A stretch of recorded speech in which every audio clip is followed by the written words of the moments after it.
प्रधानमंत्री नरेंद्र मोदी ने अपने मासिक कार्यक्रम में मन की बात में उत्तराखंड का विशेष उल्लेख करते हुए राज्य की तेजी से बढ़ती पर्यटन संभावनाओं की सराहना की है।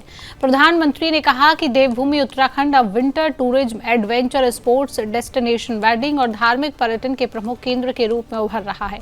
उन्होंने बताया कि पिछले कुछ वर्षों में राज्य की लोकप्रियता में उल्लेखनीय वृद्धि हुई है। प्रधानमंत्री ने आदि कैलाश क्षेत्र का उदाहरण देते हुए बताया कि 3 साल पहले यहाँ केवल 2000 पर्यटक आते थे, जबकि अब यह संख्या 30,000 तक पहुंच चुकी है।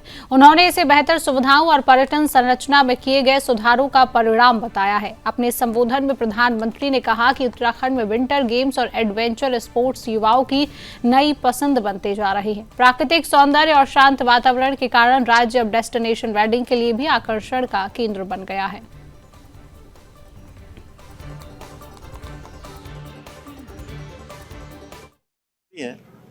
जो मैं प्रधानमंत्री जी का बहुत आभार व्यक्त करता हूं सभी उत्तराखंड वासियों की तरफ से, जो उन्होंने हमारे राज्य के अंदर पिछले वर्ष से शीतकालीन यात्रा, विंटर टूरिज्म के संबंध में जो भी नवाचार हुआ है, जो काम हुआ है, और वो विभिन्न यात्राओं का स्वयं हिस्सा रहे हैं। उन्होंने सुदूरवर्ती क्षेत्रों का स्वयं भ्रमण किया है, चाहे वो हमारे भारत का जिसको अंतिम गांव कहा जाता था माड़ा गांव हो, वहाँ आकर ही उन्होंने भारत का उसे पहला गांव की संज्ञा दी। उसके बाद माँ गंगा का मायका मुखवा हरसिल में पिछले वर्ष जो हमारी यात्रा प्रारंभ हुई, इस यात्रा में सम्मिलित होकर उन्होंने हमारी यात्रा का प्रोत्साहन किया और पूरे देश दुनिया के अंदर यात्रा का लोगों के अंदर ध्यान भी आया, प्रचार प्रसार भी हुआ।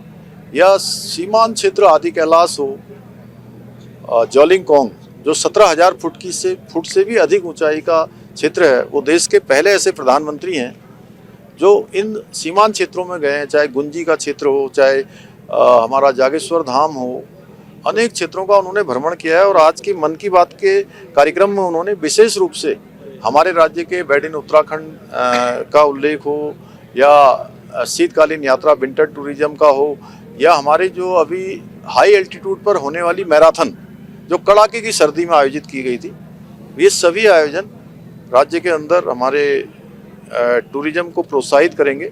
और मैं कहना भी चाहता हूँ सभी से, क्योंकि मैंने अभी यहाँ भी सभी देश भर के आए हुए हमारे विद्यार्थियों से, छात्रों से भी आह्वान किया है कि शीतकाल में जहाँ देश के अनेक स्थानों पर सूर्यदेव के दर्शन ही नहीं होते हैं, महीनों महीनों तक धुंध लगी होती है, बादल लगे होते हैं, कोहरा छाया होता है, वहाँ उत्तराखंड में आएंगे तो उनको एक अच्छा परिदृश्य दिखाई देगा। सीधे सूर्यदेव के दर्शन धरती से सीधे उनका कनेक्ट होता हुआ दिखाई देगा। मौसम भी साफ है, AQI भी बहुत अच्छा है, इसलिए आएँ। और जो घाम तापो पर्यटन आदरणीय प्रधानमंत्री जी ने जो पिछले वर्ष मुखवा में आह्वान किया है, मैं सभी से घाम तापो पर्यटन के लिए